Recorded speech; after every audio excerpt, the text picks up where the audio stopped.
Welcome back. This is Ed Pluchar with the Pluchar Group at Real People Realty, and today we are talking about the home buyer journey, the appraisal.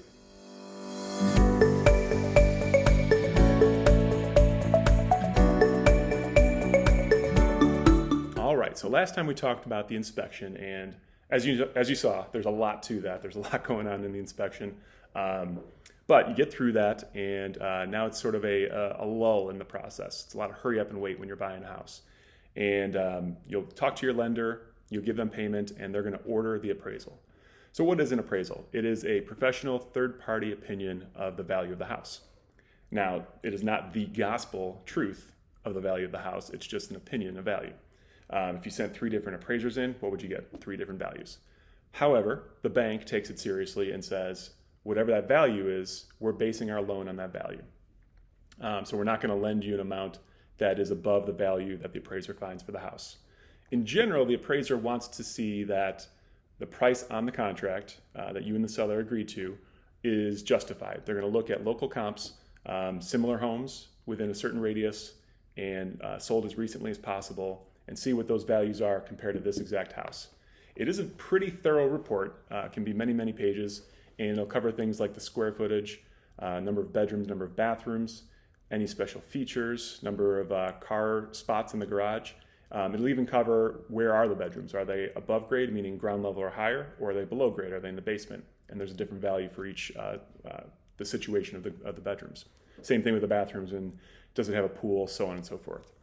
So, all that said, we're hoping for an appraisal on the buy side. We're hoping for an appraisal that justifies the contract price. If that doesn't happen, that means it was either above, which is good for you and nothing happens, you just move on, or it's below. If it comes below, now we've got a bit of a conundrum, but it's still a negotiation. So you're going to go back to the seller and say, or this is typically what we do, we go back to the seller and say, look, the appraisal came in lower, and we need you to adjust to what this third party thought the value of the home is. Everything's very circumstantial. Some sellers are highly motivated and just want to be done, and they'll go ahead and reduce the price. Others feel like they've got all the time in the world, and they'll say, nope, not going to move. So you kind of get the gamut of different personalities there. But it's nice to kind of go and just say, there's this third-party verification of the value, and they're saying it's lower than we all agreed on. So can we lower it?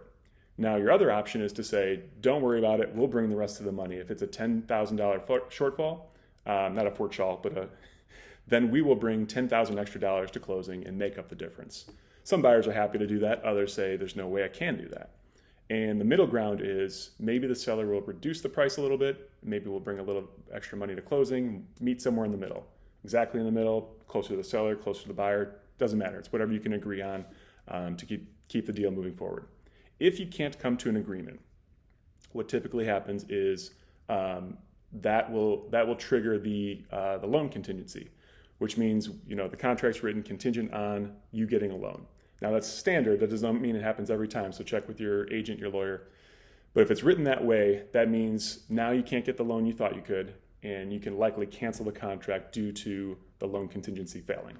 Get your earnest money back, exit with essentially no harm done. You paid for an inspection and you paid for the appraisal, but nothing else. Most of the time, we do work something out. Most of the time, there's some middle ground where everyone can agree on.